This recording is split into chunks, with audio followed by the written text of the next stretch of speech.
Today on Gun Talk Nation, we are deep in the heart of Texas on a Scimitar Oryx hunt with Ruger using their new SFAR, a modern semi-auto 308.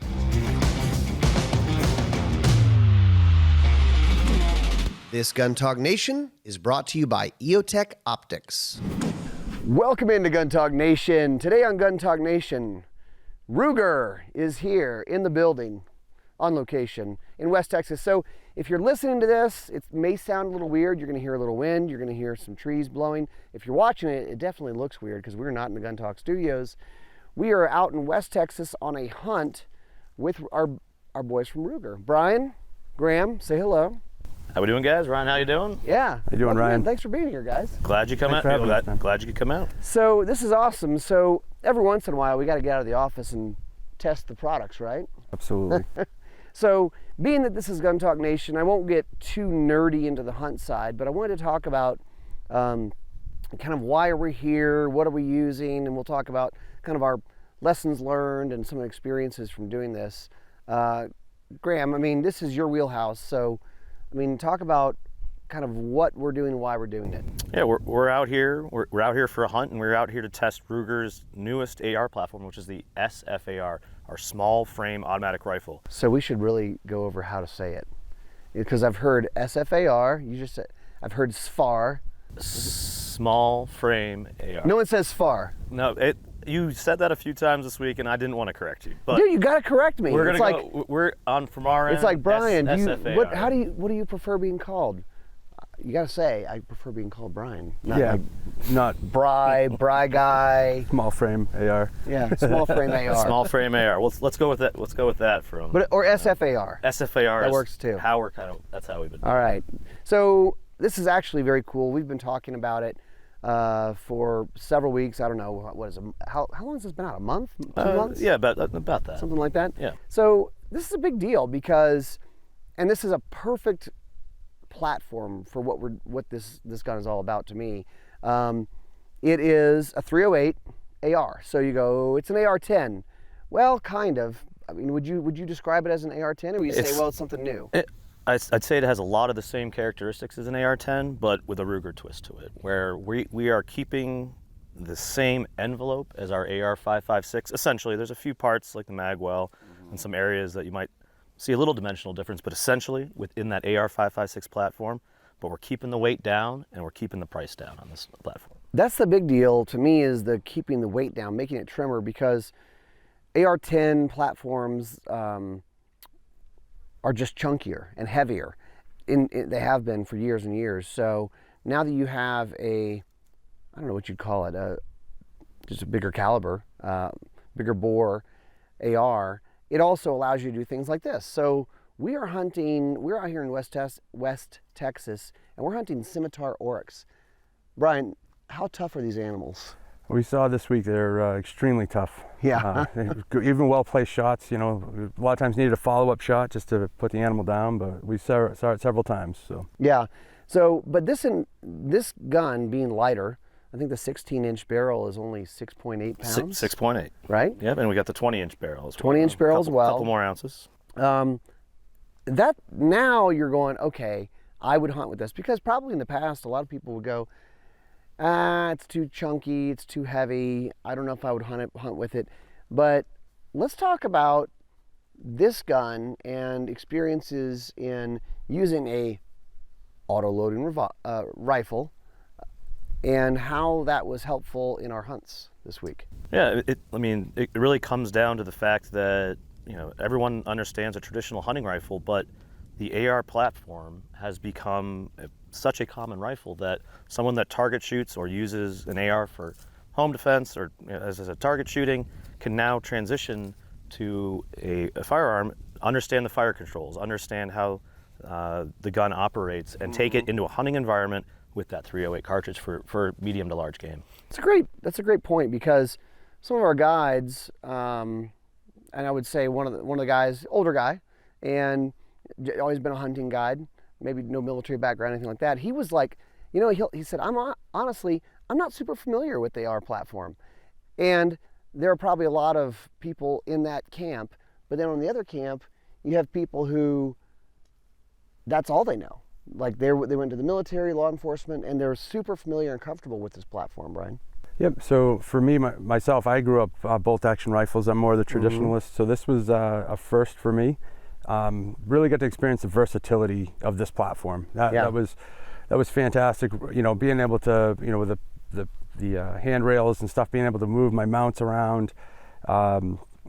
It was really interesting. The follow-up shot on a semi-auto loading rifle, we saw that this time was immediate, you know, and there's a lot of benefits to it, and one of the biggest things is just understanding the system that you're running.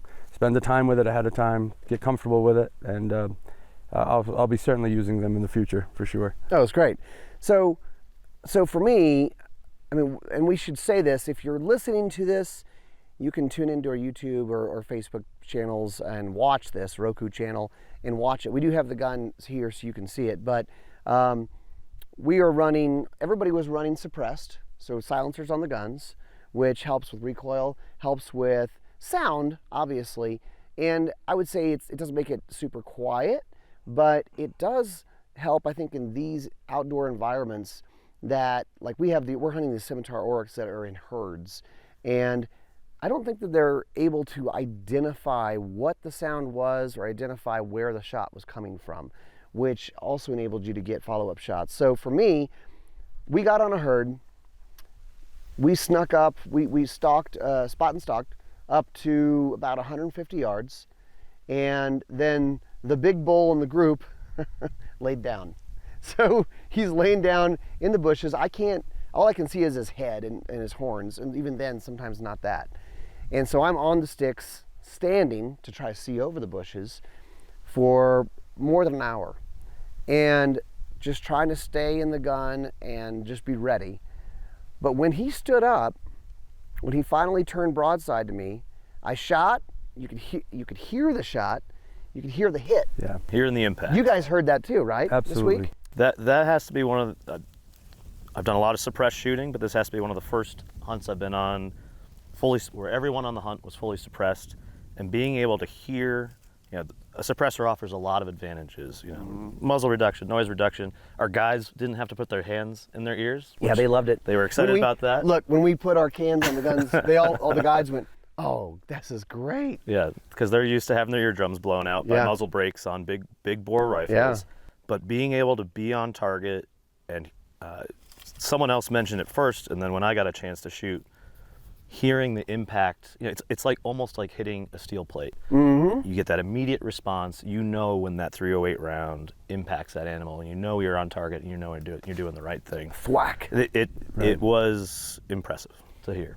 Talking about how tough these are, so I shot 150 yards, .308.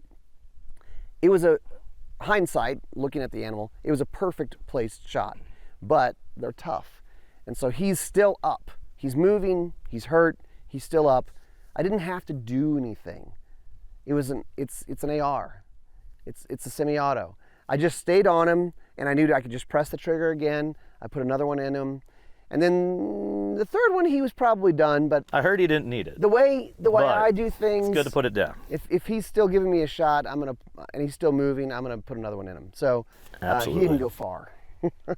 I mean, that was a big advantage for this platform, and an argument for using an AR platform for hunting. Now, Brian, you've been doing PRS stuff. You've been getting into that side of things, and you haven't done as much big game hunting, right? Yeah, this is my first big game hunt. You know, did a little whitetail hunting growing up, but mostly upland birds and ducks. So certainly for the last 2 years, been shooting some of the PRS matches, mainly to just work with our product more and get to meet customers and what they're looking for out of our guns. So what do you think from that helped you, and what were you maybe not, that didn't prepare you for? Certainly on the helpful part, the positional shooting helps a lot, building a stable position. Recoil management, although to what Graham said, the suppressor, being able to hear the impacts was huge to me, because I hadn't shot off shooting sticks before. It felt like I had a pretty good stable position, broke the shot, maybe a little bit on the shoulder from where I wanted to, but immediately heard the impact, saw the reaction of the animal, got back on target and followed up. So I would say, breathing, trying to stay calm on the PRS side of it certainly helped me. On the things that I wasn't prepared for, maybe is I probably should have spent a little bit more time with my gear, just getting to know the system, how it feels, how it carries, and that's not just the firearm. That's all the way through. We did quite a bit of stocking today. Weight reduction, obviously, my pack would have been a little bit smarter to do, but all around it was an awesome experience. And Graham, you got to do. Now Brian shot standing because we have this, I don't know what you call it, scrub brush down here in West Texas, where it's just tall enough where you kind of need to stand to shoot over it for most of it. Mine was a standing shot. You actually got to lay out prone to help out. You were getting set up. Yep. We had an interesting situation where we had two separate hunting parties. KJ was able to get on an animal, but we needed a little assistance, so we happened to be set up on the herd that got where the wounded animal was. And I was in a prone position, ready to take another animal out of that group, but was able to assist. I was in my favorite position, which is the prone solid position. It's the most solid position I can get. We had some Atlas bipods mounted on the front, on the rails, and if I can load into that bipod, that is when I'm at my stablest. Yeah. And I was able to take some shots at about 350 yards. I probably would have waited a little bit for that herd to come in, but I was able to get a couple. Well, helping out with the wounded animal. Helping out, right? And that's what it was about. We had to go ahead and get that animal down. Yep. So, what else, you guys? What else is going on with Ruger these days? I mean, this is new and this is cool. Well, I shouldn't skip over it. Is there some explanation for dummies like me of how do you get this thing to be so trim and not be a traditional AR-10? And so I'll say there are AR-10s that probably fit the same envelope and weight, but their price is extremely high. Okay. So I don't want to say this is unique in that, but what is unique is that we were able to identify the locations on the rifle that needed the greater amount of material, the greater strength, specifically in the bolt and the bolt carrier, and obviously in the magazine well to fit the new magazine. But we focused on the areas that needed to be strengthened to allow it to handle the 308 while remaining in that envelope. So that's where most of the engineering effort was put in. So the bolt carrier group is all smaller, shrunk down to some degree. No, we were able to strengthen those areas, both in material, and there was some growth there to allow more material. Oh, really? Okay. But still within the same envelope. Very cool. Brian, I don't know if you have any specifics on that. I mean, not to get too deep into it, but there was certainly a lot of analysis done on the pressure points and building the weight and the strength right in the specific spots. And they spent a lot of time doing that and developing that, and they did a great job. Okay. All right. Cool. After a quick break, we're going to talk about more new stuff from Ruger.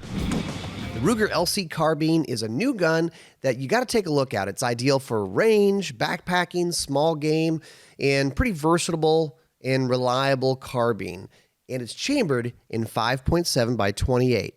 So it's a fun little gun to shoot, but it's very packable. It breaks down. It weighs under 6 pounds, so it's pretty lightweight. And it has just a lot of fun features to it, and it's a very handy little gun. So check out the Ruger LC Carbine. If you're going into the woods or you just want more power for carry, Springfield Armory has a great option for you in their XDM Elite 10mm series. They have a full-size 10mm, but now they have the XDM Elite in 3.8. So it's a compact handgun. It is OSP, so it's optic sight pistol. It's ready for putting a red dot on there. You can run it with or without. But as far as 10mm go, this one is a pleasure to shoot, and I love that it holds plenty of ammo. So check out the Springfield Armory XDM Elites in 10mm. Let's talk about optics for a minute. EOTECH optics, they have the holographic sights, they have the magnifiers, they have their rifle scopes from Voodoo, but the EOTECH brought out a mini red dot, the E-Flex, this year, and they have it in a couple different models. They have the 3 or 6 MOA dot, so it's a smaller dot or a bigger dot. How do you choose? Well, if you're doing precision work, if you're going to put this on a rifle, you're going to shoot a little bit further or try to be more precise, I'd go with a 3 MOA. If you want to put it on a pistol for close-up, concealed carry type stuff, quick shooting, quick acquisition of the dot, or maybe on a shotgun, the 6 MOA may be the way to go. But I like both options. Both are good for a particular purpose. Check out the EOTECH eFlex Mini Red Dot sight. So Brian, you manage manufacturing side of things over at Ruger, up in New Hampshire. What are some of the lines you guys work on that your line is? So I manage manufacturing engineers up there. They're spread out across the plant. We have from our Ruger Precision Rifle, we have a lot of our legacy revolvers, which is our Red Hawks, the GP 100s, SP. We have single action up there. Our 1022, our beloved 1022 is up there, an American rifle. Are all part of our Newport campus. Along Are all with the 1022s made there? Yes. Yeah? Yep. They're all made there. Okay. They have quite a few SKUs. I wouldn't want to guess how many SKUs there are over the years. There's so many variety. Yep. But they do a good job managing customer demand, and our team up there, and probably it's the way of our business in the last several years is they're versatile. Our individuals that work hard on these lines, but I can based on priorities and demand, we can shift them to another line. So that's a lot for an engineer. He has to understand that mechanism, all the way through, and that line and the production part of it, and then to switch lines, that they're light on their feet for sure. Well, of all those different ones that you manage and work on, is there one that's trickier to manufacture, or is maybe more fun? Do you have a baby? I think you'd probably ask every one of our engineers. They'd probably give you a different answer, which ones they enjoy. A lot of times it's the platform that you enjoy shooting the most. So we've had some people that enjoy the cowboy action shooting, and they love single action. Yeah. Blackhawk? True single action revolvers. The Blackhawk, yes. Yeah, okay. Vaqueros. And the Vaqueros, yep, absolutely. Every one of them's made up. Yep, and they really enjoy that. I worked on that line for a little while when I first joined Ruger, and it's fun. The challenges there are more on the equipment wise. It's been around a long time, and there's a lot of really crafty associates that can hand polish guns to. Well, that's the thing. You guys are making that stuff, which is very hands-on.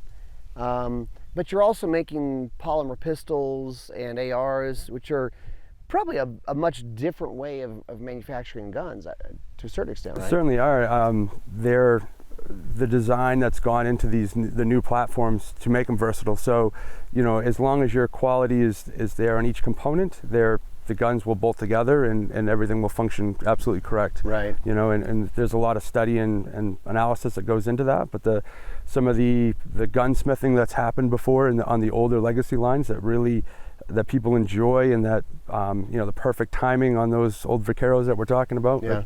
That's a different way of manufacturing. So for sure. So in Newport, at least we've got all ends of that spectrum. And number ones are up there as well, right? Yes, sir. Number ones are up there. I just bought my first one. So. Did you really? Yeah, absolutely. Oh man, it's number one. I mean, it's such a special little gun that it's not high volumes out there, but it's single shot, which is, for a lot of people, like, what's the capacity? We ask these questions. What's the capacity of this gun? How fast does it shoot? No, it's not semi-auto. There is no magazine. No, there's no capacity. It's one.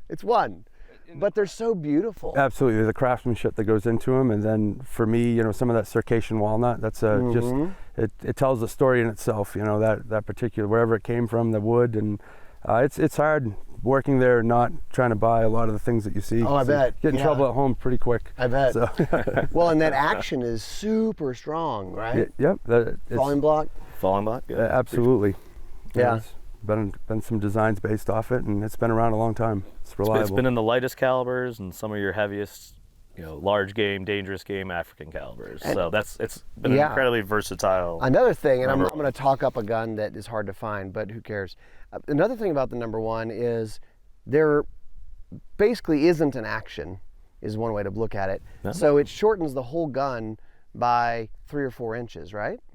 Yeah, it's almost like if you compare it to shotguns, an over-under shotgun versus a semi-automatic or pump shotgun. Where you don't, it's barrels, it's chambers and barrels and a firing mechanism. You don't have the action where the bolt needs to slide back and forth or anything like that. So it shortens it up. It gives you a longer barrel, gives or you more velocity. Yeah, you can make a short gun, but in the or same you can say capacity. I have a longer barrel, a 26-inch barrel, some crazy stuff like that.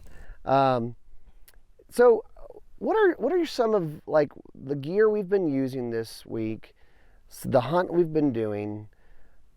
Graham, I'm gonna start with you. What are some of maybe a lesson learned or a takeaway in doing this? Because I feel like every time we get out into the field, whether it's several days at gun site doing a training or several days in the field, we go, ooh, I learned a couple things here. Lessons learned. I mean, I think we came in set up pretty well. We, with the Ruger SFARs, Loophole provided several optics, some Mark 3s, 4s, and 5s. We had, I was running Atlas bipods. I think a few other people were, and then we had a range of suppressors. I'll let you name off which ones we had. But we came in knowing the package that we wanted.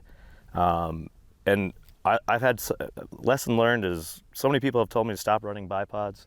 Really? Like, oh, you got shooting sticks. There's chances where you cannot be kneeling, squatting, or standing, especially with these Scimitar Oryx, which we were told they were acute on all three senses: sight, smell, and sound. And that kind of proved true in a couple situations.